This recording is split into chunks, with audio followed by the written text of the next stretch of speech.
കഥ പടിയിറക്കം. കിടന്നിട്ട് ഉറക്കം വരുന്നതേയില്ല. നാളെയാണ് ആ ദിനം. തൻ്റെ ജീവിതത്തിൻ്റെ ഏറിയ പങ്കും ചിലവഴിച്ചത് അവിടെയായിരുന്നു. തൻ്റെ ജീവിതവും ജീവിതമാർഗവും അവിടെയാണ്.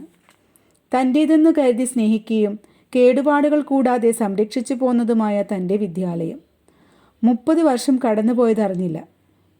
ആ വിദ്യാലയത്തിലെ ഓരോ മൺതരികളും തന്നെക്കുറിച്ച് അറിഞ്ഞതാണ്. ഓരോ മുക്കുമൂലയും തനിക്ക് സുപരിചിതം.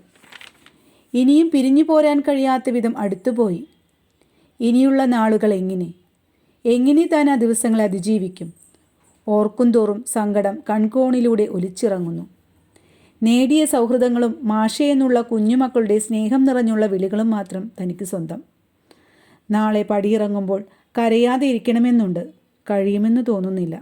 എന്തിന് കരയണം?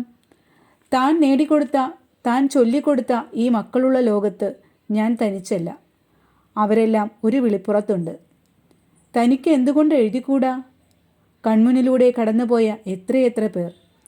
അവരെക്കുറിച്ചൊക്കെ എഴുതാമല്ലോ. അവരെയെല്ലാം എന്നും കാണുന്ന ഒരു പ്രതീതി അനുഭവിക്കാമല്ലോ.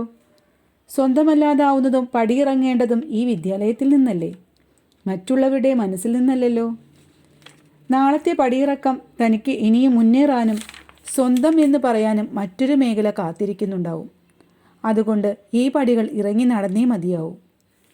നിങ്ങളെ സാക്ഷിയാക്കി ഞാൻ ഈ പടിയിറങ്ങുന്നു. എന്താ ഉറങ്ങാതെ ഇരിക്കുന്നേ? ഭാര്യയുടെ ചോദ്യം കേട്ടതും തിരിഞ്ഞു നോക്കി. ഓ, ഒന്നുമില്ല. കിടന്നിട്ട് ഉറക്കം വന്നില്ല. ഇങ്ങനെയായാൽ എങ്ങനാ മാഷേ? ഇതൊക്കെ കുറച്ച് ദിവസത്തേ കാണൂന്നേ. എന്തായാലും വിഷമിക്കേണ്ട. കുറച്ച് കഴിഞ്ഞാൽ ഞാനും ഇതുപോലെ ഇവിടെ ഇരിക്കേണ്ടി വരും. ഓരോ അധ്യാപകരും ഇങ്ങനെ തന്നെയല്ലേ.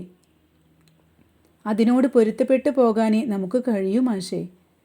നിനക്ക് എന്നോട് ദേഷ്യം തോന്നിയിട്ടില്ലേ ഒരിക്കൽ പോലും? എൻ്റെ തിരക്കിനിടയിൽ നിന്നെയോ മക്കളെയോ ശ്രദ്ധിക്കാനോ നിങ്ങളുടെ ഓരോ അവസരങ്ങളിൽ പങ്കുചേരാനോ എനിക്ക് കഴിഞ്ഞിട്ടില്ലല്ലോ. എന്തിനാണ് ഇങ്ങനെയൊക്കെ ചിന്തിച്ചു കൂട്ടുന്നത് മാഷേ? മാഷ് വന്ന് കിടക്കൂ. ഇനിയുള്ള ദിവസങ്ങളിൽ നമുക്ക് ഒന്നിച്ച് സായാഹ്നത്തിൽ നടക്കാനിറങ്ങണം. കണ്ടുതീരാത്ത ഇടങ്ങളിലൊക്കെ പോകണം. മക്കളോടൊന്നിച്ച് അവർക്ക് വേണ്ടുന്നതെല്ലാം ചെയ്ത് പറഞ്ഞു തീരുന്നതിന് മുന്നേ മാഷേ. നടന്നത് തന്നെ. മക്കൾക്ക് എവിടെയാ മാഷേ സമയം? അച്ഛൻ്റെ തിരക്കിപ്പോൾ മക്കളെ ഏറ്റെടുത്തിരിക്കുകയല്ലേ. അവർ അവരുടേതായ ലോകം കണ്ടുപിടിച്ചു കഴിഞ്ഞിരിക്കുന്നു. ഓടിത്തളർന്നതല്ലേ മാഷേ എത്ര നാളും. ഇനി വിശ്രമിക്കൂ. പുതിയ ലോകം നമുക്ക് സൃഷ്ടിച്ചെടുക്കാം.